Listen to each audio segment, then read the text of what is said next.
What is the best time for the workout? First step is just to exercise in bed. खुद से motivate होके exercise शुरू ना करें. मैं अगर आधा घंटा भी स्लीप थोड़ा जल्दी कर देता हूँ तो क्या बेनिफिट्स हो सकते हैं? That is like cocaine to the brain. Sugar is addictive to our brain. It's better for me to not try only. What are the superfoods for the brain? Circadian rhythm आप बता सकते हो जल्दी? कितना सोते हो आप? मेरा अगर कैफीन टॉलरेंस ज़्यादा है. It shows कि तुम्हें समझ में ही नहीं आ रहा है. कम बैक करना क्यों डिफिकल्ट होता है? What happens to the smoker's brain exactly?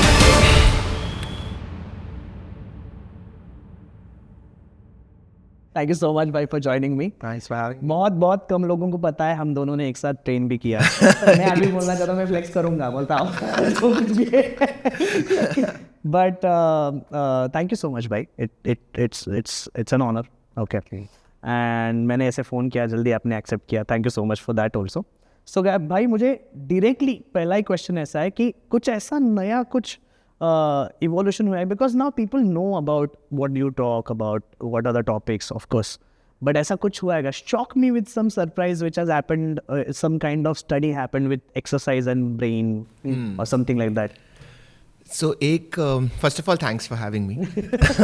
Of course, I would want to come on this podcast क्योंकि I remember कुछ 4 साल पहले मैंने जब पॉडकास्ट स्टार्ट किया था तो you are one of my first guests. मुझे फिटनेस के बारे में बात करना था. This was in the pandemic. तो हमने ऑनलाइन एक किया था और I feel like okay full circle हो गए. This is yin yang. Exactly. To answer your question, बहुत सारी चीज़ें आए हैं in the last few years. हमें इतना कुछ समझ में आ गया है हमारे बॉडी के बारे में, एक्सरसाइज मूवमेंट के बारे में. सो एक स्टडी जो मुझे बहुत इम्पैक्टफुल लगा, that was published in the British Medical Journal, ठीक है, where they compared amongst patients of depression, जैसे जो लोगों को डिप्रेशन हो रहा है, सिर्फ दवाई देने से, दवाई प्लस एक्सरसाइज करने से और सिर्फ एक्सरसाइज एंड योगा करने से कितना फ़र्क पड़ता है. एंड दे फाउंड कि exercise continued over with consistency is as good as giving antidepressants. अभी इसका बहुत डीप मीनिंग होता है कि अगर हमने एक्सरसाइज किया ठीक से तो बॉडी में वही केमिकल्स बनते हैं जो एंटी डिप्रेसेंट से हम दे रहे बॉडी में. नाउ एट फर्स्ट ग्लांस हमें लगता है कि अच्छा मतलब एक्सरसाइज करो, एंटी डिप्रेसेंट मत लो. But if you go a little deeper into it, problem है कि एक्सरसाइज करने के लिए हमें मोटिवेशन चाहिए और वो मोटिवेशन के लिए वही केमिकल्स चाहिए जो एक्सरसाइज से मिलता है. Oh okay. So the problem of telling somebody with depression की why don't you exercise is that they can't. So इससे हमारा पूरा फ्रेमवर्क चेंज हो जाता है कि अगर किसी का डिप्रेशन हो रहा है और उनको ट्रीट करना है तो इसका मतलब ये नहीं है कि उनको दवाई की ज़रूरत नहीं है. इसका मतलब है कि दवाई उनको तब तक देना है जब तक वो खुद से मोटिवेट होकर एक्सरसाइज शुरू ना करें. So this changes the framework with which we look at mental health, कि सिर्फ the medicine is not the cure, the medicine is a means to an end. कि मेडिसिन दे दो, जैसे किक स्टार्टर होता है ना, जैसे स्कूटर को जैसे किक करके यस ये करते हैं. Right, exactly like that. तो हम किक मार के स्टार्ट करते हैं गाड़ी को, बट गाड़ी को चलाने के लिए एक्सरसाइज की ज़रूरत है.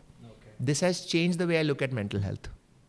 बट ये थ्योरेटिकली अगर हमें समझ में आ गया कि चलो आपको एंटी डिप्रेसेंट्स जैसा ही एग्जैक्टली केमिकल रिएक्शन मिलेगा और उसके वजह से आप डिप्रेशन से जल्दी बाहर आ सकोगे.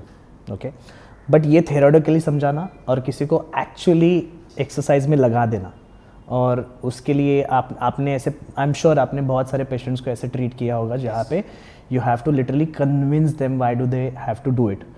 theoretically you might be able to tell them the best science, but are there any steps that you take in terms of giving them small tasks to bigger tasks or something like that? Absolutely. तो I look at mental health and physical health in a very similar way. जैसे समझो किसी का पैर टूट गया, ठीक है, एक्सीडेंट हो गया, फ्रैक्चर हो गया.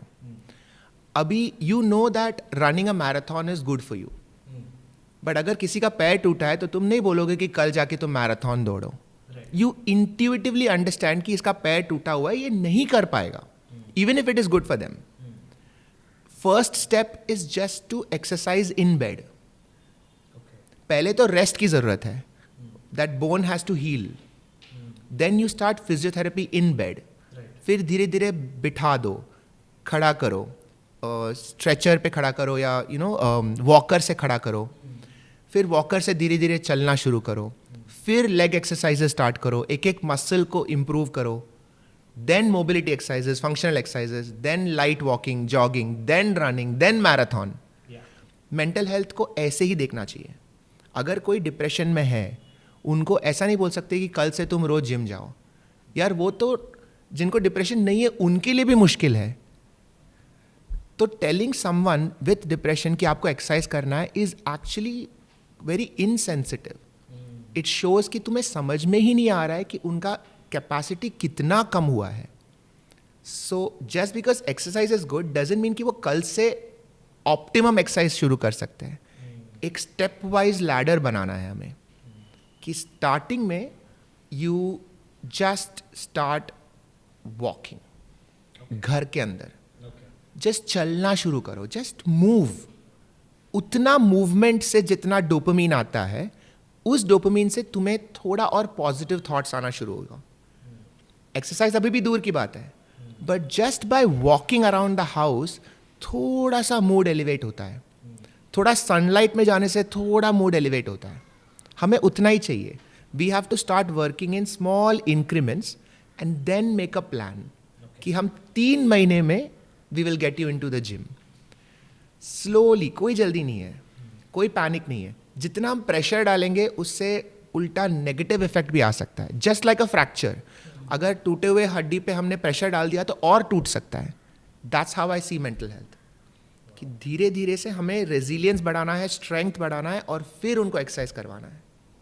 Right, so that framework is very important. हमें सबको फिजिकल हेल्थ के बारे में इंट्यूशन है. हड्डी टूटा है, ऑफकोर्स रेस्ट करना है. बट डिप्रेशन है, अरे स्नैप आउट ऑफ इट, ऐसे क्या हो रहा है. राइट, तो we need to build that intuition in mental health. अगर समझो कोई चलना स्टार्ट कर दे, so what is the next step? ऐसे सोच लेना, each step has to be started, consolidated before moving to the next. ठीक है, अगर जिम का एग्जाम्पल लूँ तो suppose if I am doing a bench press and for the first time मैंने 50 kgs का बेंच प्रेस किया. ठीक है, दैट्स माई पर्सनल रिकॉर्ड. अगले दिन आई शुड नॉट डू 60, क्योंकि अगर मेरा 50 का सिर्फ 2 रेप हुआ, I should stick to 50 and keep doing 50 until I can do 8 reps, 10 reps. कोई जल्दी नहीं है, कहाँ भाग रहे हो. मेंटल हेल्थ में भी वही है कि हमें पता है कि अच्छा आइडियल स्टेट में I should do all these things and we are always in a hurry to get to ideal state. तो अगर आप वॉकिंग शुरू कर रहे हो, maintain consistency in walking until it feels normal, it feels natural. उसके बाद अगले स्टेप में चले जाओ. So the next step will be increasing your physical activity by a small amount. जैसे कि अगर आप घर के अंदर चल रहे हो तो now start walking below the house, क्योंकि leaving your room is a big step in mental health. अगर किसी का डिप्रेशन है तो उनको बाहर जाने का मन ही नहीं कर रहा है, किसी और से मिलने का मन ही नहीं कर रहा है. You have to understand it from their perspective. तुम्हारे लिए नॉर्मल लगेगा, उनके लिए बहुत बड़ा टास्क लगेगा. तो घर के अंदर चल रहे हो, ग्रेट, 1 महीना हो गया, great. Now let's start going down. 5 minute के लिए चलो, 10 मिनट के लिए चलो, आधे घंटे के लिए चलो, अभी थोड़ा और ब्रिस्कली चलो. Then get into zone 2 cardio. Just walk with that much speed कि आपका सांस थोड़ा सा फूल रहा है. अभी आपका सांस फूलना अलग है और डिप्रेशन पेशेंट या एंग्जाइटी पेशेंट का सांस फूलना अलग है. उनके लिए जब सांस फूलती है तो they may go into a panic attack कि भाई क्या हो रहा है.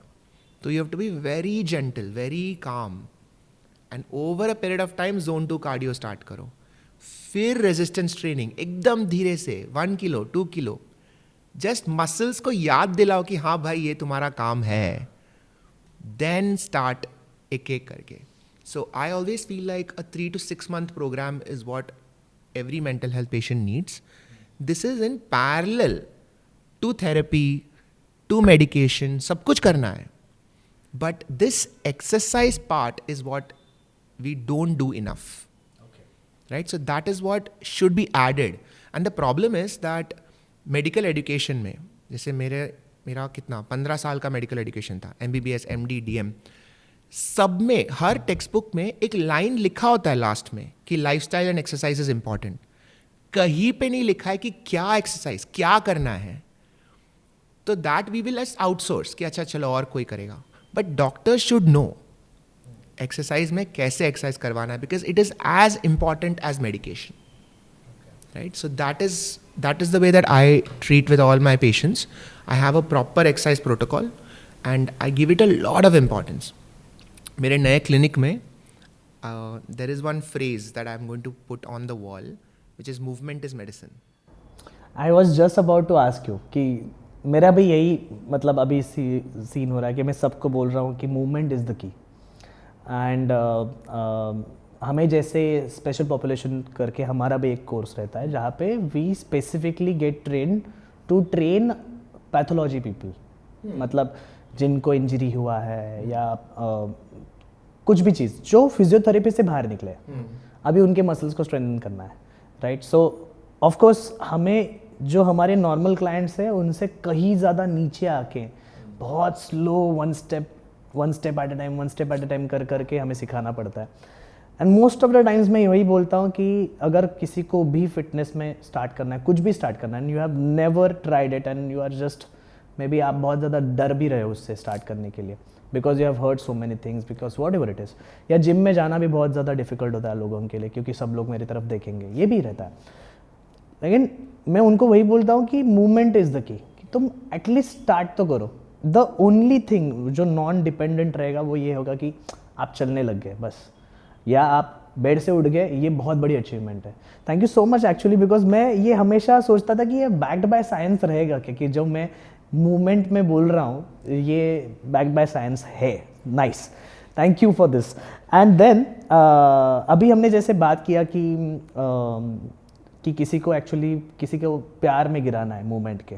ओके, तो what would you suggest him going to the sports kind of thing जहाँ पे वो एक्चुअली कुछ स्पोर्ट एक्टिविटी कर रहा है, या जिम जा सकता है? Which one is better and where exactly our brain connects with?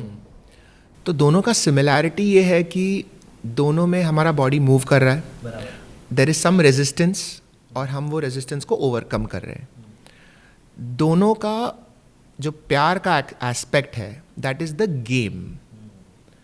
एक बार कोई चीज़ गेम बन गया हमारे लिए तो उसमें नेचुरली एक एक्साइटमेंट आ जाता है.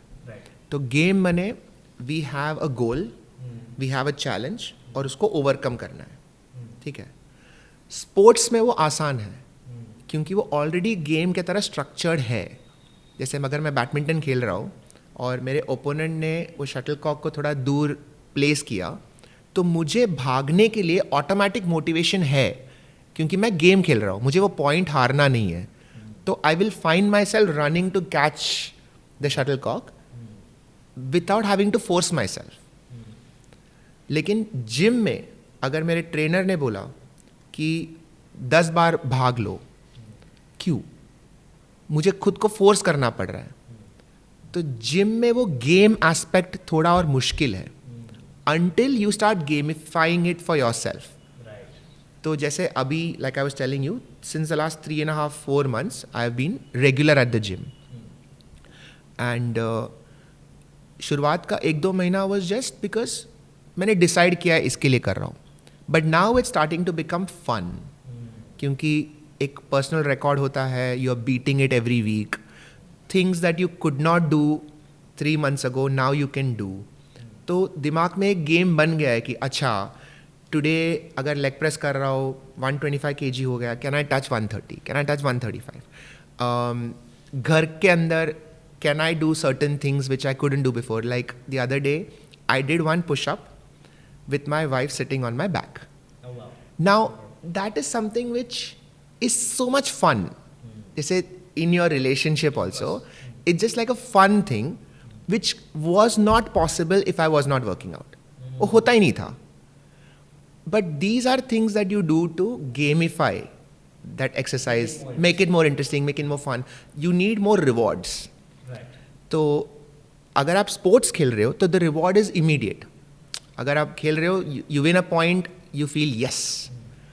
जिम में वो यस वाला मोमेंट थोड़ा लेट आता है. जैसे आप मिरर में देख रहे हो, अच्छा आपका क्लोथ्स फिट हो रहा है, आपको थोड़ा कट्स दिख रहा है, डेफिनेशन दिख रहा है, एब्स तो बहुत दूर की बात है, बट एब्स जब भी दिखेगा. So these are all victory points जो लेट आता है. तो जितना जल्दी तुम्हें विक्ट्री पॉइंट मिलता है उतना ईजिली तुम एंजॉय करोगे उस चीज़ को.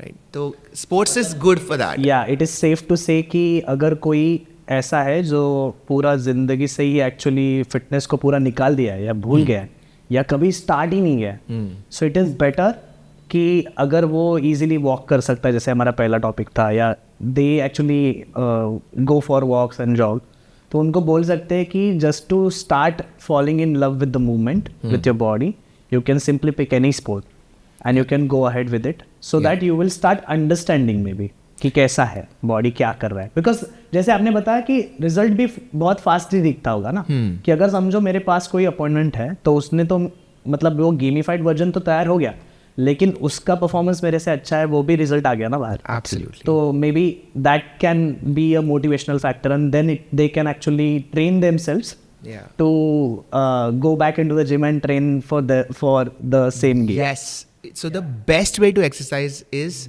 have a sport you really like and go to the gym to get better at that sport. Right? So मेरे लिए that is actually swimming. So that's not like a competitive thing. मैं competitions में नहीं जाता हूँ, but I love swimming. And what I noticed is that मैं जितना gym में workout करता हूँ, the more I do shoulders, the more I do legs, मेरा swimming better हो रहा है. So अगर मुझे 30 laps मारने के लिए 1 घंटा लगता था, अभी मुझे 45 minutes लग रहे हैं.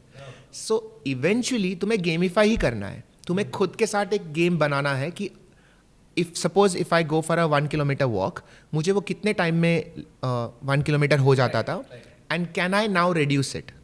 हर चीज़ में अगर आप गेमिफाई करोगे तो ऑटोमेटिकली ब्रेन में एक इंटरेस्ट आ जाता है कि okay, can I make this better. ये हर चीज़ में होता है. जैसे पार्किंसन करके एक बीमारी है जहाँ पे ब्रेन में डोपामिन का एक्टिविटी कम हो जाता है. ठीक है. तो dopamine is required for movement. अगर मुझे एक ग्लास उठाना है और मेरे ब्रेन में डोपामिन अगर काम नहीं कर रहा है तो मेरा हाथ यहाँ से उठेगा नहीं. So you need a dopamine spike to start moving my hand. तो पार्किंसन में वो होता है, डोपामिन काम नहीं कर रहा है तो हाथ ऐसे ही रहा है. Yeah, I've trained many Parkinson. Right. तो हैंड में ट्रेमर होता है और वो स्टार्ट नहीं होता.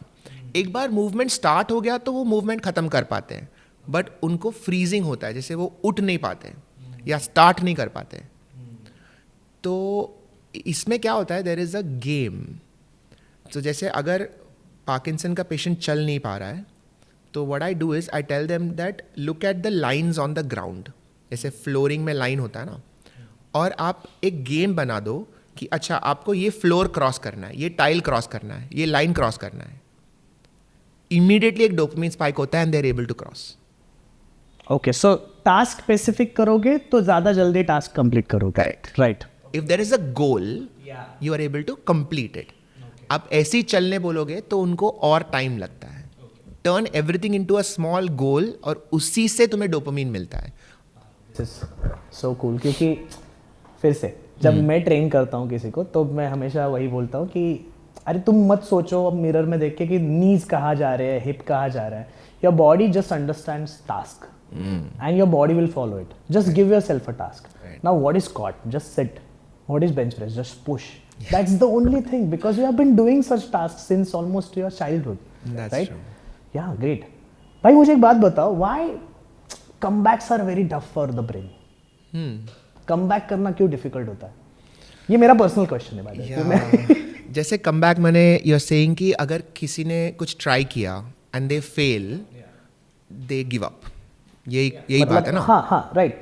या मैं बोल सकता हूँ कि मेरा एक फिजिकल परफॉर्मेंस था जो मुझे लगता है कि मेरे लाइफ में एक पीक पे लेके गया था. And then I am constantly trying to chase that peak, but I am not able to. Like क्या होता होगा एग्जैक्टली कि इसमें दो why it is so difficult? या so there are 2 points here. One is once you have achieved something and you've let it go, you know कि एक कितना effort लग रहा था, and you don't have that same level of motivation now, क्योंकि एक बार आपने कर लिया है. अभी वापस करने में आपको उतना ही रिवॉर्ड मिलेगा क्या कि जितना फर्स्ट टाइम मिला था? तो is it worth that much effort again? अगर if the answer is no, तो आप वापस नहीं करोगे.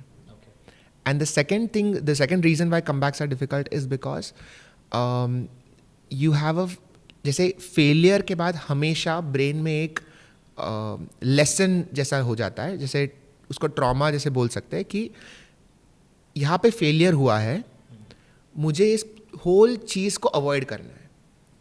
आई don't want to fail again. तो suppose if you try to get back to that fitness and if you tried it 2-3 times, नहीं हो पाया, if you keep trying, you are afraid कि मेरा आइडेंटिटी क्राइसिस हो रहा है. I use to think of my self as somebody who can achieve whatever he wants to, but इस चीज़ में मेरा क्यों नहीं हो पा रहा है? It's better for me to not try only rather than try and fail. क्योंकि अगर फेल हो गए तो मुझे आइडेंटिटी चेंज करना पड़ेगा. All this is happening at a subconscious level. This is not happening at अ सोच समझ के वाला लेवल. ये सब अंदर हो रहा है. और एक बार आपने ये लिख लिया या आपने ये बोल दिया, देन यू स्टार्ट रियलाइजिंग कि दिस तो doesn't make sense, but you have to call it out.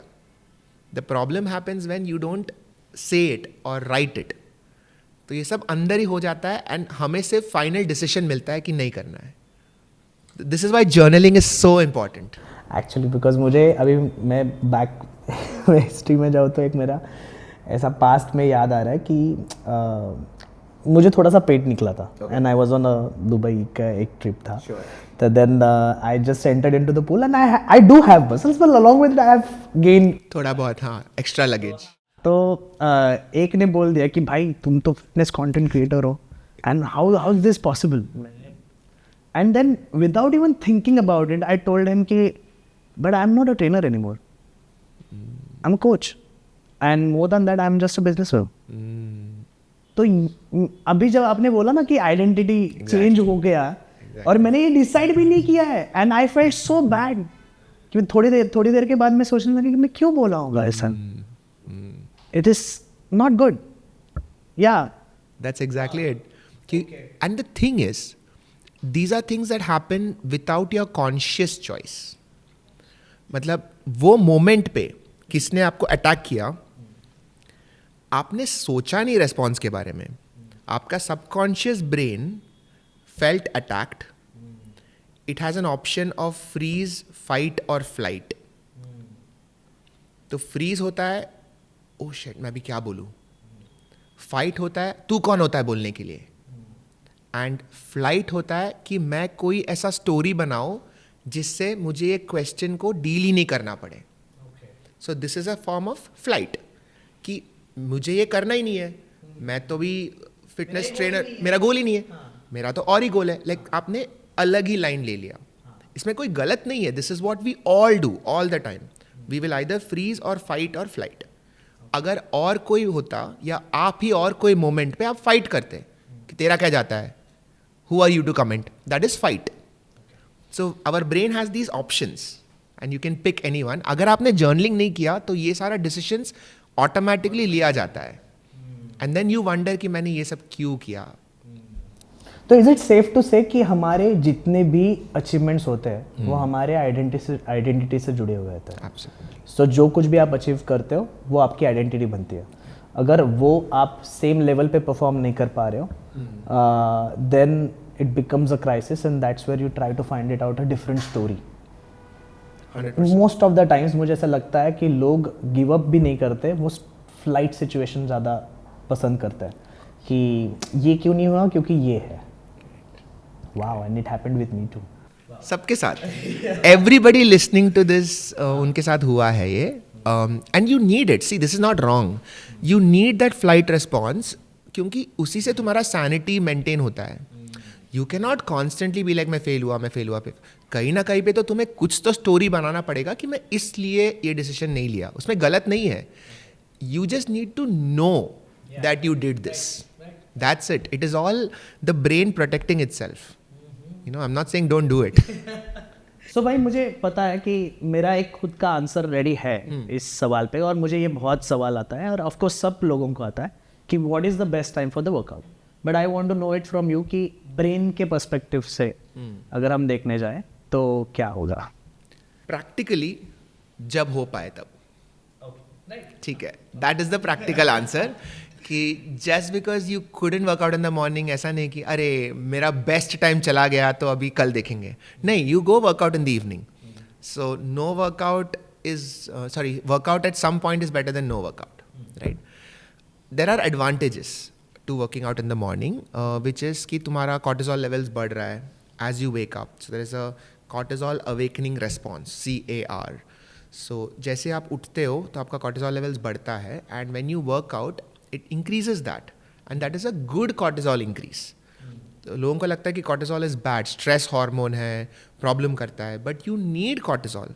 cortisol से हमारा body का growth होता है, हमारा development होता है.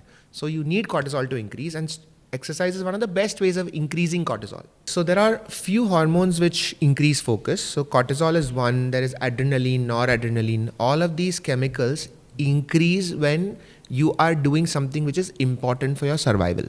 Okay. If it increases too much, it leads to anxiety, it can lead to panic attacks. Okay. So there is an optimum level, which is when your attention is at its peak. अगर बहुत कम है तो तुम bore हो गए हो, बहुत ज़्यादा है तो तुम पैनिक हो रहे हो. एक लिमिट होता है, थोड़ा सा डर रहना चाहिए, थोड़ा सा एक्साइटमेंट रहना चाहिए, तो ही तुम्हारा फोकस बनता है. सो मॉर्निंग में एक्सरसाइज करने का फ़ायदा वो है. There are other advantages also. अगर आपका हार्ट रेट सुबह ही बढ़ गया, it is like you are switching on everything in your body. Muscles have woken up, stretch हो गया. तो throughout the day, specially if you are in a desk job, पूरा दिन आप बैठ रहे हो, अगर आपका मसल्स नींद से उठ के आप सीधा डेस्क जॉब पे आ गए तो आपका मसल स्ट्रेच ही नहीं हुआ है, everything is contracted. The chances of you getting back pain, neck pain are so much more if you've not stretched, if you've not worked out in the morning. So all these advantages are there. But there are advantages to working out in the evening also. कि पूरा दिन आपने काम किया, उसके बाद if you have like a proper stretching and workout and cool down, it is actually a great way of increasing metabolism. जो भी आपने खाना खाया उसके बाद वो यूज़ अप हो रहा है. And a lot of people can work out in the evening better because उसके बाद उनको कोई स्ट्रेस नहीं है, मतलब काम हो गया है उनका, दे कैन वर्क आउट. अगर आधा घंटा एक्स्ट्रा करना है तो भी आप कर सकते हो, वेयर सुबह को काम पे जाना है, that is a stress that people have. So a lot of people enjoy working out at night, no problem, मुझे उसमें कोई प्रॉब्लम नहीं है. Do that. The best time to work out is when you can. That is my answer. But ये 50-50 रहेगा. हाँ, I the important thing is हमारे body में वो एक्सरसाइज का रूटीन आना चाहिए.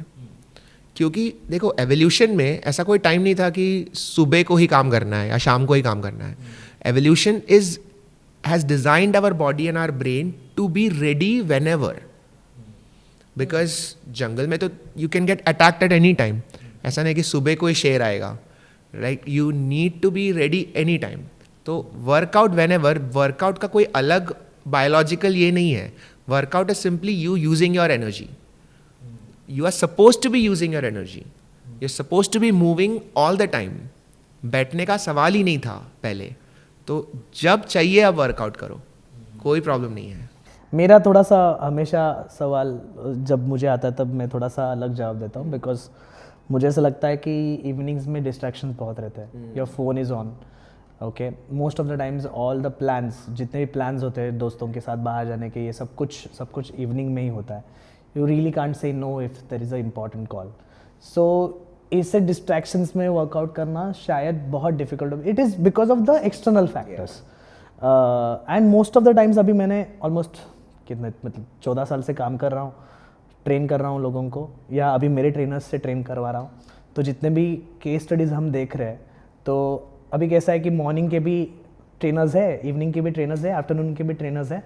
तो जो इवनिंग के ट्रेनर्स हैं जिनके स्लॉट्स जितने भी भरे हुए हैं, उनका जो एक कंसिस्टेंसी रेशो है हमारे मेंबर्स ने शो अप करने का, वो हमेशा से ऑलमोस्ट 30-40% डाउन है rather than actually morning, because there are no distractions. So if someone ask me कि मैं तो आप बोलोगे वैसा करूँगा, तो मैं हमेशा बोलता हूँ कि सुबह को ही कर दो. There is one more thing जो मुझे पूछना था, क्योंकि ऐसे नहीं लगता आपको कि समझो कोई शाम को वर्कआउट के लिए जाता है, तो वर्कआउट के पहले अगर वो कुछ ना कुछ ऐसे स्टिमुलेटिंग फैक्टर कंज्यूम करेगा, जैसे कि कॉफ़ी तो होगा ही होगा because he is worked out so much वगैरह वगैरह, तो just to stimulate his CNS he has simply क्या बोलते हैं ना, कॉफ़ी ले लिया, कैफीन ले लिया. फिर इसके बाद मोटिवेशनल एक वीडियो देख लिया, right. So that is also again may be बोल सकते हैं कि इसको स्टिमुलेशन मिल रहा है उससे भी. ब्लू रेज भी है, सब कुछ है, काम भी हो गया, लेकिन अभी तक चल रहा है.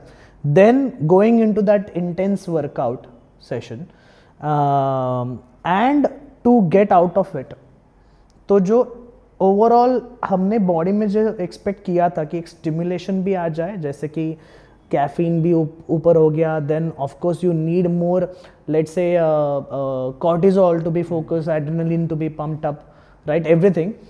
सो ये शायद आपको मेलेटोनिन रिलीज करने में टाइम लगा सकता है, just to cool down and feel sleepy.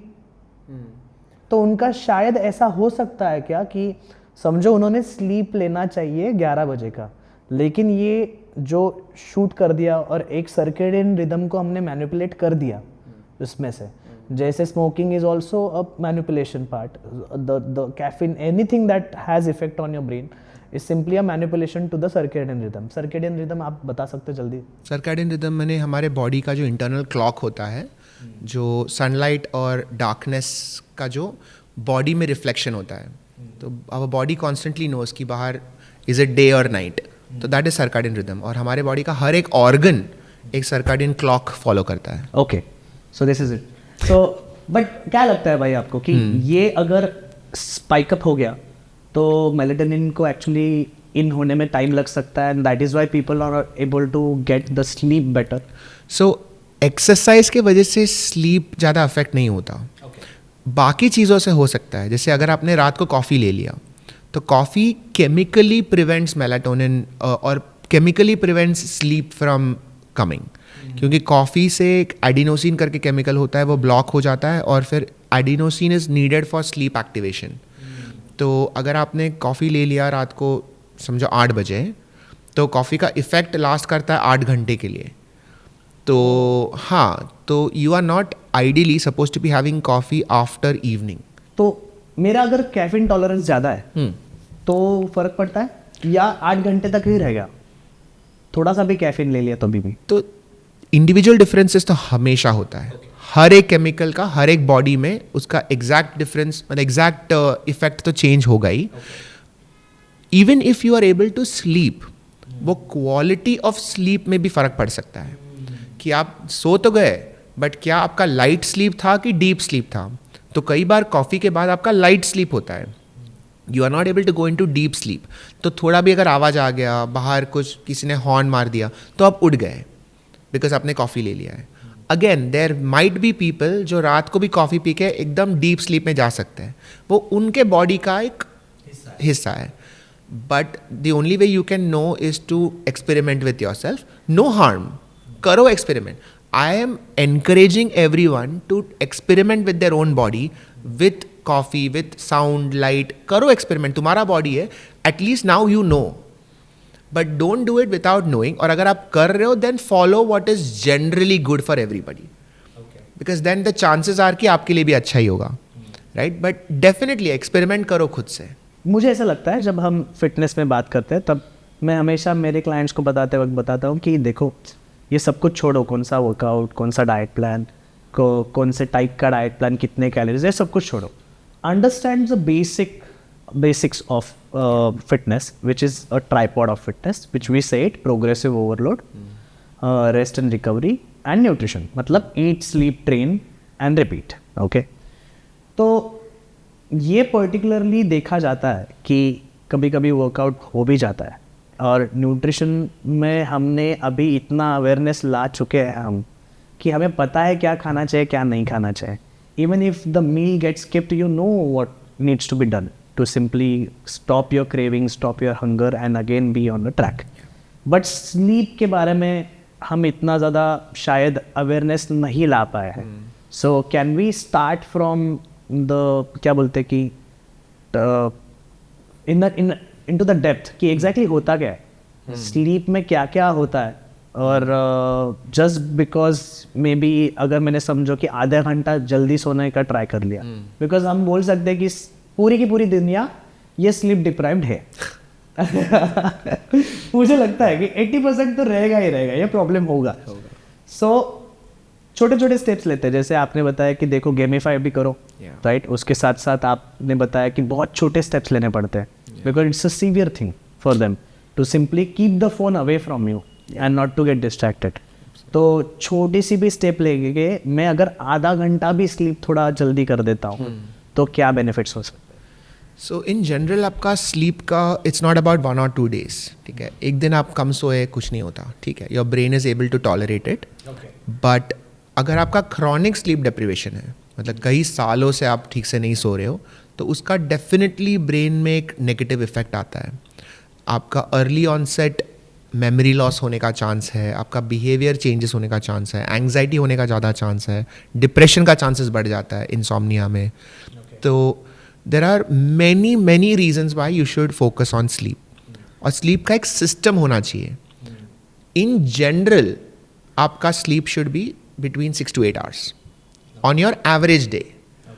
Then there can be exceptions. जैसे एक दिन आपने पार्टी कर लिया, कोई प्रॉब्लम नहीं है. But if your average sleep is bad, your body will suffer.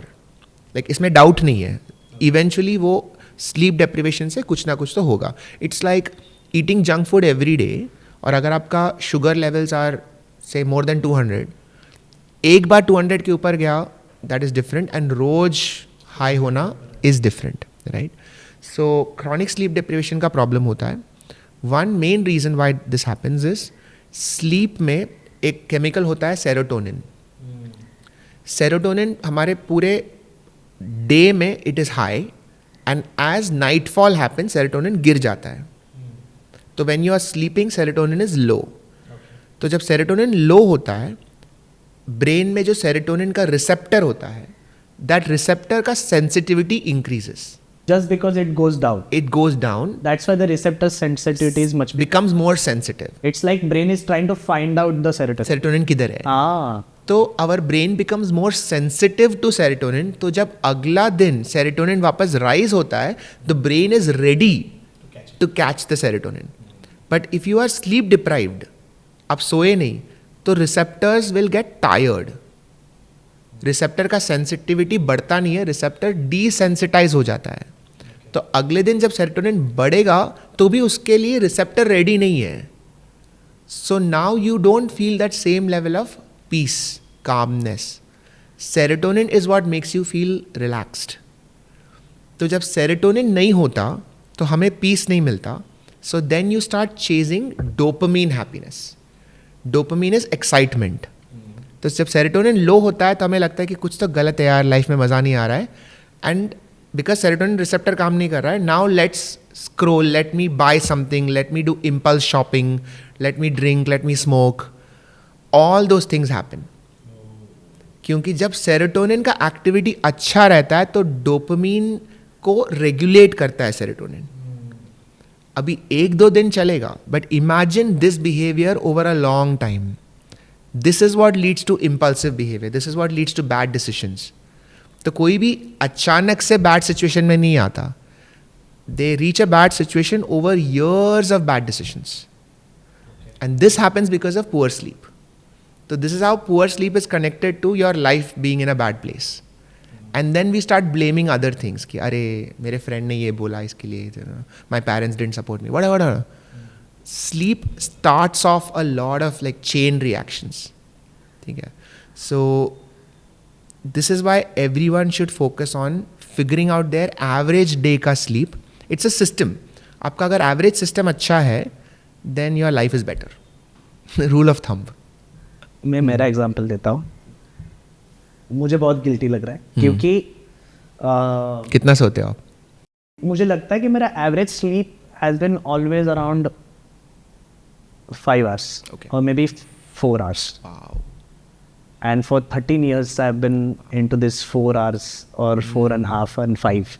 Okay. And yeah, I am a heavy drinker of coffee. I do believe कि मेरा aging बहुत fast हो रहा है उसके वजह से. Okay. Because I know such things कि मेरा sleep होता नहीं है like say. And for a fitness trainer like me and who actually guides people, it is क्या बोलते हैं ना, मेरे लिए बहुत difficult है ये open करना, लेकिन Right. yeah, this is the biggest problem of my life कि मैं सो नहीं पाता से ज़्यादा important रहेगा कि मेरा lifestyle मैंने ऐसे और मैंने goals मैंने ऐसे करके रखे हैं मेरे life में, जैसे कि content अगर मैं shoot करने जा रहा हूँ तो मुझे जिम ओपन चाहिए और जिम तभी ओपन रहेगा जब लोग नहीं हैं. तो 10 बजे के बाद मैं शूट करने के लिए जाता हूँ जिम में, तो फिर मैं 3 रील्स करके रखता हूँ ताकि मैं वीकली पोस्ट करूँ. तो 4-5 बजे तक जाएगा, तो मैं 2 दिन भी स्केड्यूल ठीक कर लूँ तो तीसरे दिन शूट का कुछ प्रेशर आ जाता है. Then I am an entrepreneur, तो 60 लोगों को टीम भी है तो उनको मैनेज करना है. तो 9 बजे के बाद तो फ़ोन बजना ही बजना है. देन मैं किसी का ट्रेनर हूँ, मैं किसी का कोच हूँ, मैं किसी का न्यूट्रिशनिस्ट हूँ, तो किसने तो अगर कुछ भेजा है व्हाट्सएप पे कि ये खा सकता नहीं खा सकता तो मैं वो भी देखूंगा. Then I am husband, I am a son and I am a father now. तो ये सब कुछ चीज़ें करते वक्त मुझे लगता है, तो मैं बहुत मजाक में बोल देता हूँ मैं मेरे वाइफ को कि see I don't know exactly, but मुझे ऐसा लग रहा है लास्ट के 3 नहीं बोल सकता, लेकिन 1 साल से प्रॉपरली जैसे मेरा 30 क्रॉस हो चुका है, मेरा ब्रेन सिर्फ गिल्ट पे ही जी रहा है. ओके कि मैं यहाँ पे कम कर रहा हूँ, मैं यहाँ पे कम कर रहा हूँ, मैं यहाँ पे कम कर रहा हूँ. I am average over everything, ऐसे मुझे लगता है. Because you expect so much out of it. Maybe this is the maybe curse of having multi talented personality. Maybe कि मैं जहाँ गए पे जाता हूँ, मैं शायद टाइम लगाऊंगा सीखने के लिए, लेकिन मैं कुछ कर लूँगा. बट नाउ टेल मी मेरे दिमाग का क्या हो चुका होगा, क्या हो रहा है? So we generally tend to succeed in whatever we put our mind to. ठीक है, अभी सोसाइटी का पैराडॉक्स ये है कि society teaches you to value productivity, that is contributing to global capitalization. ठीक है, तो you will get rewarded. Society will congratulate you for doing things which adds to society. It will not congratulate you for you adding to your health. आपको आपका health खुद से ही करना होगा, क्योंकि सोसाइटी कभी आके नहीं बोलेगी कि तुम्हें सोने का टाइम हो गया है. If the world has its way, you will not sleep only, which is why sleep is always considered after everything else, after all your dreams are fulfilled. और इसका प्रॉब्लम ये है कि ड्रीम्स का कोई एंड नहीं है, कोई एंड नहीं है. मतलब आपने 3 रील शूट किया, इसका मतलब ये नहीं कि आपको और काम नहीं करना है. You will always want more, क्योंकि वो wanting more is the default. वो कभी ख़त्म नहीं होता. Nothing wrong in that, like this is the way it is. ठीक है, but who is asking you to sleep? Nobody is asking you to sleep, क्योंकि आपका सोने से किसी को भी फायदा नहीं हो रहा है. Whereas आपका काम करने से बहुत लोगों को फ़ायदा हो रहा है. मार्केट चल रही है, इंस्टाग्राम चल रही है क्योंकि आप रील शूट कर रहे हो. ब्रांड्स को फ़ायदा हो रहा है क्योंकि आपका प्लेटफॉर्म बढ़ रहा है. वर्ल्ड इज़ प्रॉफिटिंग बिकॉज आप काम कर रहे हो. So all the pressure on all of us is to work more, and sleep is the enemy. ये बोला गया है, काफ़ी लोगों ने बोला है. नेटफ्लिक्स का CEO ने बोला है कि our competitor is not YouTube और somebody else, our competitor is sleep. क्योंकि sleep is wasted time for capitalism. तो sleeping is an act of rebellion. आपको रिबेल बनना पड़ेगा सोने के लिए, क्योंकि the whole world is designed to not make you sleep, ठीक है? तो ये आपको खुद के लिए करना है कोई नहीं बोलेगा आपको करने को। ओके एंड मतलब ये सेफली बोल सकते हैं कि अगर किसी ने 3 दिन तक 4 घंटा 4.5 घंटा स्लीप लिए तो there is a high chance that on the maybe 4th day onwards that person starts seeing everything negatively. 100%। आप किसी को सोने मत दो 3 दिन, they are a different personality, they are not the same person. Just by not letting someone sleep, सब कुछ दे दिया, खाना दे दिया, कंफर्ट दे दिया, just by not letting someone sleep you can kill them. Just sleep deprivation. Rats die of sleep deprivation in an experiment. Sleep deprivation is a form of torture. जैसे CIA and all that, अगर prisoners of war मिला, हाँ तो सोने नहीं देंगे, they change personality. It is as bad as being on drugs. तो अगर if drugs are illegal, then sleep deprivation should also be legal. Why are we encouraging sleep deprivation? Because it affects everything. Every organ in your body gets affected. आपका thoughts affect होता है. आपको किसी ने कोई problem दे दिया कि भाई ये करो, अगर आप स्लीप डिप्राइव्ड हो तो आप वो प्रॉब्लम अलग तरीके से देखोगे, अगर आपका स्लीप अच्छा हुआ तो आप अलग तरीके से देखोगे, you are a different person. ऐसे ऑपरेटिंग सिस्टम चेंज हो जाता है, राइट? सो स्लीप के बिना काम करना is counter productive. Like most people have not experienced what life is like with good sleep. अब ट्राई करके देखो, then you will see, then you will know. I would definitely want to try this out, by. And how does medication actually works in terms of giving you, let's say, that sleep का push? मतलब ऐसा हो सकता है कि कोई बोल रहा है कि नहीं हो रहा है यार मेरे से, तो मेडिकेशन दे दिया जाता है। बट मैंने ये भी सुना है कि जैसे कि आपने मेलेटोनिन के टैबलेट्स ले लिया, ओके, तो शायद कहीं से ज़्यादा रिस्पॉन्स है तो कहीं पे ज़्यादा कम भी हो सकता है। Because I've always heard that melatonin is not the key to क्या बोलते हैं ना, मतलब to get into a deep sleep and to get yourself recovered naturally. So basically sleep क्या है? हमारा बॉडी में सिंपैथेटिक सिस्टम होता है, पैरासिम्पैथेटिक सिस्टम होता है। Sympathetic system is what gets you ready for fight and flight. जैसे आपको काम करना है, you have to get into sympathetic system. Parasympathetic होता है रेस्टिंग के लिए, ठीक है? When you are awake you are sort of थोड़ा सा सिंपैथेटिक ज़्यादा होता है, but right now you are feeling calm, आप ठीक हो, आप ज़्यादा सिंपैथेटिक में भी नहीं हो, ऐसे नहीं कि आप सो रहे हो तो आप ज़्यादा पैरासिम्पैथेटिक में भी नहीं हो। So it's like a seesaw, ठीक है? When you sleep your body suppose to tilt into parasympathetic fully. आपका सिंपैथेटिक पूरा बंद हो जाएगा और आप पूरे पैरासिम्पैथेटिक में चले जाओगे। अभी वो टिल्ट करना आना चाहिए। तो टिल्ट कैसे करोगे? आप पैरासिम्पैथेटिक चीज़ों को बढ़ाओ और सिंपैथेटिक को कम करो।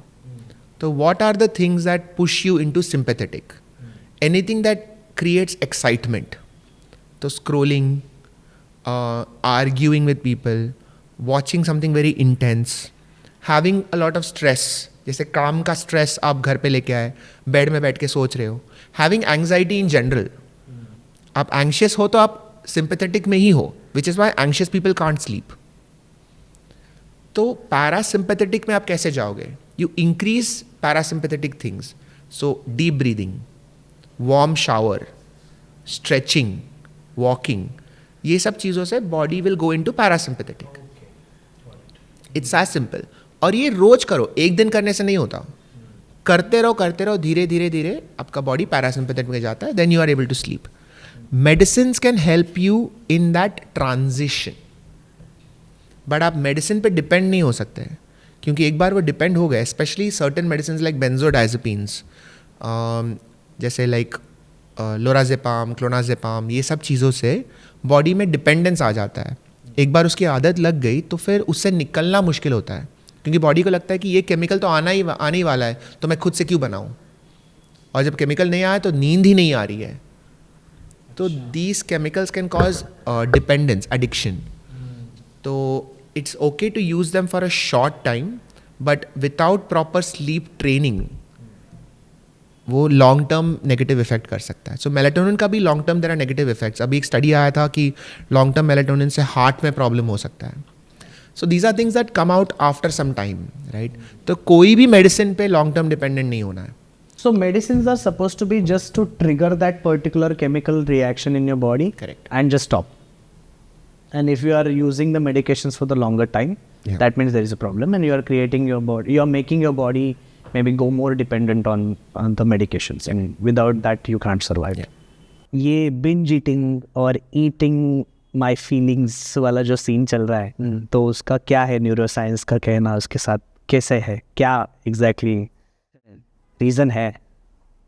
तो खाना और मतलब फूड का बहुत ही डीप कनेक्शन है इमोशंस के साथ, क्योंकि हमारा जो सबसे प्रिमिटिव डिज़ायर है वो फूड के तरफ है.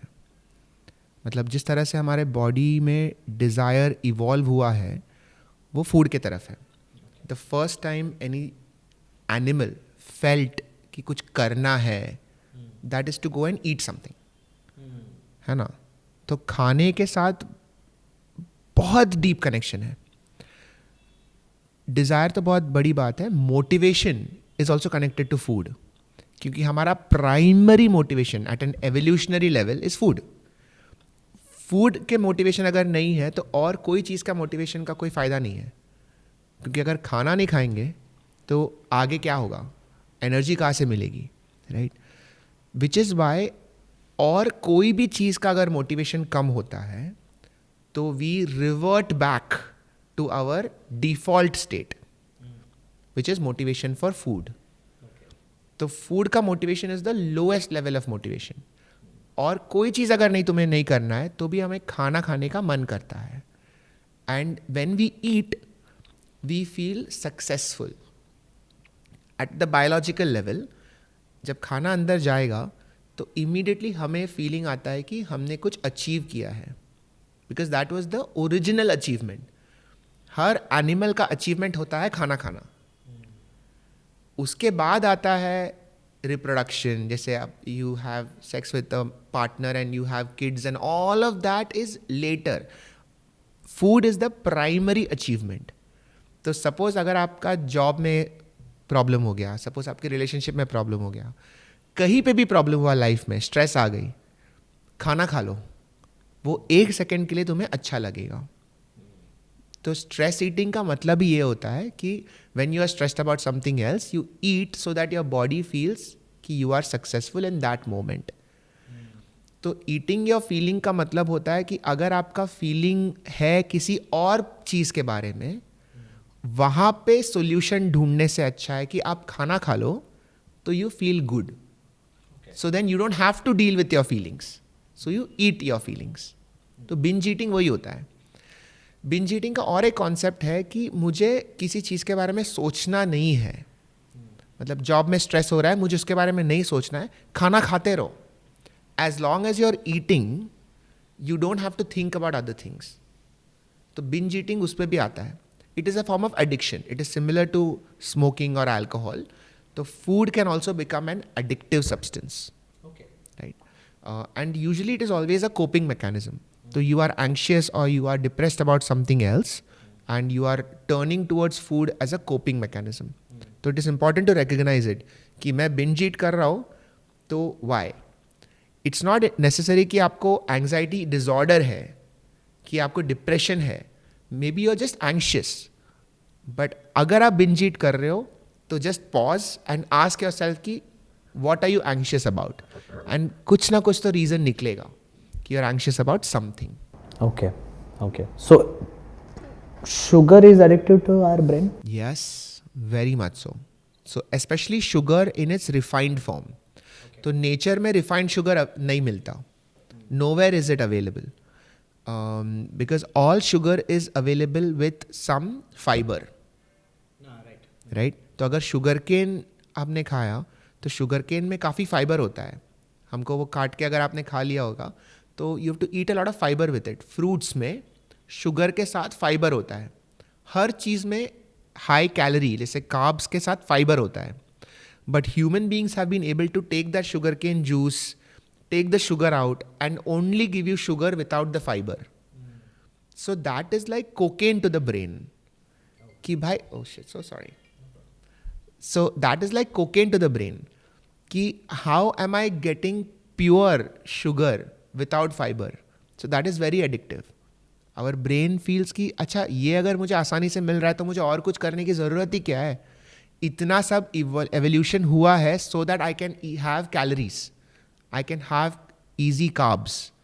तो अगर आप वही दे रहे हो मुझे तो then problem solved ना, मुझे और कुछ करने की ज़रूरत ही नहीं है. What exactly happens when you test sugar? What happens in the brain? So the main thing that happens is a dopamine spike. So our brain is evolved to give you a dopamine spike every time you do something which is good for survival.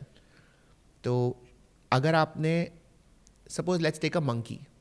Monkey sees a fruit, climbs the tree, takes the fruit and eats it. वो fruit में काफ़ी calories होता है. For that calorie, the monkey had to risk its life, climbing the tree, jumping across a tree, getting to all of that. तो मतलब कोई भी high calorie food के लिए तुम्हें थोड़ा काम करना पड़ता है, which is why you get dopamine. Free में नहीं मिलता. लेकिन अभी क्या हो रहा है कि आप काउच पे बैठ के फ़ोन खोल के आप एक पूरा ½ kg का केक मंगा सकते हो without getting out of your living room, और वो घर में आके डिलीवर करके जा रहा है. हमारे ब्रेन को नहीं पता कि इतना कैलोरीज इतना आसानी से मिलता है. तो our brain still gives you as much dopamine as if आपने जाके you have hunted for all these calories, which is why all these high calorie foods are tricking your brain into thinking that you have earned this much calories. You have actually not earned this much calories, right? Okay. So that is, it's like a scam. What are the superfoods for the brain? Like what you can see कि ये खाओ तो brain के लिए बहुत अच्छा रहता है, for your brain's health. So for the general conversation, there are no superfoods. सबसे पहली बात, ठीक है. There are no superfoods because anytime anyone tells you कि आप कोई hard result easily achieve कर पाओगे, that is a scam. It is a rule of thumb. So मतलब बादाम खाने से मेमोरी नहीं बढ़ती? नहीं, कोई भी चीज़ खाने से ऐसा रिजल्ट नहीं आता जो पहले बहुत एफर्ट से मिलना होता है. There is nothing like that. So there is no food that will give you a fit body. There's no food that will give you incredible memory. क्योंकि ये सब चीज़ों से like a good memory comes from a good neural network. Neural network को बनाना पड़ता है. You have to practice memory in order to get good memory. कोई चीज़ खाने से fit body नहीं मिलती, क्योंकि fit body means more muscle fibers which are strong. No food can give you that. But food can support a good muscle system. Food can support your brain ka neural networks. So food is always meant for supporting. It doesn't lead to the final result. If it leads to the final result, it is a shortcut. It is a stimulant. So जैसे we use the example of cocaine or heroin. Heroin gives you a lot of feel-good hormones. It doesn't mean you are happy. Happiness takes effort. But the chemical can make you feel like you're happy for that much time, but it comes at a cost. Similarly, anything that gives you a boost of energy or strength comes at a cost, because that energy or strength is not coming from inside your body. Right? So any sort of energy stimulants, everything they are just patches, like bandage जैसा है. It doesn't lead to long-term fitness. It doesn't lead to long-term growth. So बादाम से memory नहीं बढ़ता. बादाम खा के उससे जो भी essential fatty oils है, omega 3 fatty acid है, उसमें जो भी chemicals, minerals है, वो सब चीज़ों से हमारे ब्रेन का न्यूट्रिशन इम्प्रूव होता है. बट अगर बादाम खा के आप फिर काउच पे बैठ के नेटफ्लिक्स देखते रहोगे तो आपका मेमोरी इम्प्रूव नहीं होगा. You still have to practice your memory, right? So there are no superfoods. There are just nutrients. Your brain needs certain nutrients. अगर वो nutrients brain को मिला तो then good. Your brain is healthy. What happens to the smoker's brain exactly when they smoke and when they get out of the smoke? So when you smoke a cigarette, few things happen. One is nicotine. तो cigarette में nicotine होता है. Nicotine is a chemical that directly affects the brain in a actually a positive way. क्योंकि nicotine से हमारा anxiety level कम होता है. Our overthinking slows down. थोड़ा focus बढ़ जाता है. So nicotine in itself can have a positive impact, just like any other, lot of chemicals have a positive impact. But like any other chemical, overexposure to nicotine has a negative effect. क्योंकि you can have addiction to nicotine. Our brain thinks कि ये अभी मेरा नया baseline है और nicotine के बिना मैं काम नहीं हो सकता. तो जैसे ही nicotine withdrawal होता है, nicotine body से निकल जाता है, we get a rebound anxiety. क्योंकि nicotine calms you down. And अगर हमारा नया बेसलाइन हुआ निकोटीन से जो कामनेस आया है, तो जैसे ही निकोटीन चला जाता है, our calmness goes away and now we are panicking, which is why you have to keep smoking to become calm. ठीक है, this is one side of the story. The other side is that when you are smoking, nicotine के साथ साथ काफ़ी carbon particles भी हमारे lungs में जा रहा है. Those smoke particles lead to cancer. It leads to asthma, it leads to bronchiectasis, बहुत सारा लंग प्रॉब्लम्स होता है. सो स्मोकिंग से ये दो अलग अलग इश्यूज हैं. एक है निकोटीन से जो ब्रेन में इफेक्ट हो रहा है, और दूसरा है वो बर्न्ड कार्बन पार्टिकल से लंग्स में जो इफेक्ट हो रहा है. Both are harmful. Emotional highs and lows होते हैं, and just to control those emotional highs and lows, does fitness works in a way कि जहाँ पे आप if you are PMSing then maybe आपको एक्सरसाइज करने से आपको थोड़ा सा इमोशनल स्टेबिलिटी आ सकती है. Does neuroscience back such kind of statements? Definitely. So, in a woman's period cycle, the PMS is the pre-menstrual syndrome. माने पीरियड के एक हफ्ता पहले जो इफेक्ट्स हो रहा है बॉडी में, that is what the PMS period refers to. Not every woman gets it, but जिनको वो होता है उसमें काफ़ी emotional swing हो सकता है. And there are many reasons for it, but one of the reason is period में कैसा होता है कि 28 डे साइकिल में 14th डे को अप्रॉक्सीमेटली ओव्यूलेशन होता है, मतलब ओवरी से एग निकलता है. जैसे ही एग निकल गया, हम in a woman's body estrogen starts falling. तो in the second half of the period estrogen कम रहता है. First half में estrogen is high, second half में estrogen is low, but progesterone, which is another chemical, is high in the second half of the period. अभी progesterone has many effects on the body. One of the effect is कि brain में जो prefrontal cortex है, वहाँ पे progesterone के वजह से डोपामीन का एक्टिविटी कम हो जाता है. नाउ डोपामीन से क्या होता है? डोपामीन से हमारा मोटिवेशन बढ़ जाता है. You feel happy, you feel कि मुझे कुछ करना है. अब प्रोजेस्टेरॉन जब हाई रहता है तो dopamine is not able to act. तो PMS के टाइम पे a woman may feel less motivated, may feel कि मुझे कुछ करना नहीं है, जिम नहीं जाना है, मुझे काम पे नहीं जाना है. They can also get body pains, they can get mood swings without any external reason. This is just happening because वो प्रोजेस्टेरॉन का एक्टिविटी है. And for the longest time, because this was not understood, people thought that oh ये क्यों हो रहा है, इतना unstable क्यों है. But once you begin to understand कि अच्छा this is happening at a neurochemical level, then you immediately see कि अच्छा you have to take certain precautions to reduce this, and one of the best ways of doing it is through movement. तो आप जैसे movement बढ़ाते हो, progesterone का effect कम होता है.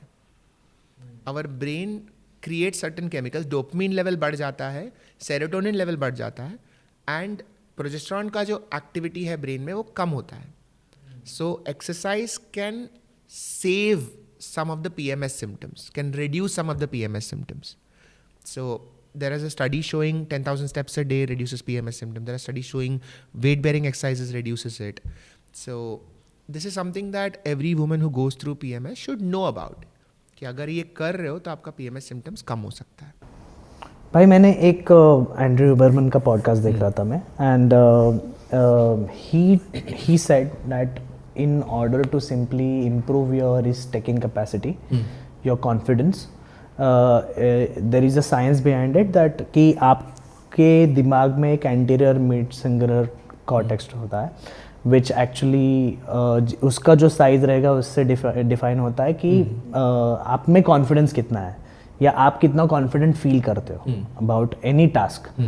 So can you just elaborate it more कि अगर कोई ऐसा है जिसको कॉन्फिडेंस इश्यूज है, ओके, एंड मतलब उसका वो शायद जो hypertrophy of that part must be little less और समथिंग, और maybe that part is not developed up to that level, और वो कम ज़्यादा होते रहता है. जैसे कि वो पॉडकास्ट में वो बोल भी रहते हैं कि सबसे ज़्यादा सक्सेसफुल लोग और सबसे ज़्यादा एथलीट्स में ये पार्ट फुल्ली डेवलप्ड रहता है या बहुत ज़्यादा एक्टिव रहता है.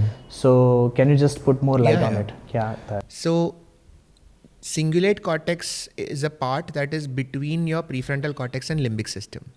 तो लिम्बिक सिस्टम होता है जहाँ पे हमारा सारा इमोशंस होता है, और प्रीफ्रंटल कॉर्टेक्स इज वेयर हम लोग का लॉजिकल डिसीजन मेकिंग हो रहा है.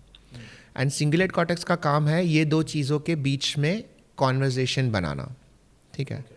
नाउ जब भी कुछ हार्ड टास्क आता है सामने, हमारा लिम्बिक सिस्टम और प्रीफ्रंटल कॉर्टेक्स के बीच में कॉन्फ्लिक्ट आ जाता है. जैसे अगर मुझे जिम जाना है लेकिन विंटर है, सुबह 6 बजे है, ठंड है, ठीक है, लिम्बिक सिस्टम बोलता है कि यार क्यों जाना है, let's rest. But prefrontal cortex ने डिसाइड किया है कि नहीं, मैंने बोला था मैं जिम जाऊंगा. अभी कॉन्फ्लिक्ट आ गया. अभी ये रिजॉल्व कौन करेगा? एंटीरियर सिंगुलेट कॉर्टेक्स को रिजॉल्व करना है, या आप जैसे बता रहे हैं anterior mid cingulate cortex. The entire cingulate cortex का रेस्पॉन्सिबिलिटी होता है, बट एंटीरियर सिंगुलेट का जॉब होता है कॉन्फ्लिक्ट रेजोल्यूशन. तो इनर कॉन्फ्लिक्ट रेजोल्यूशन, जब two parts of my brain are not agreeing कि क्या करना चाहिए. ठीक है. Now every time you do the hard thing which is जो प्रीफ्रंटल कॉर्टेक्स बोल रहा है, अगर हमने वो किया तो सिंगुलेट का जो कनेक्शन है प्रीफ्रंटल कॉर्टेक्स के साथ वो स्ट्रांग होता है.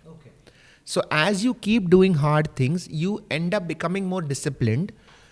You find it easier to do the next hard thing.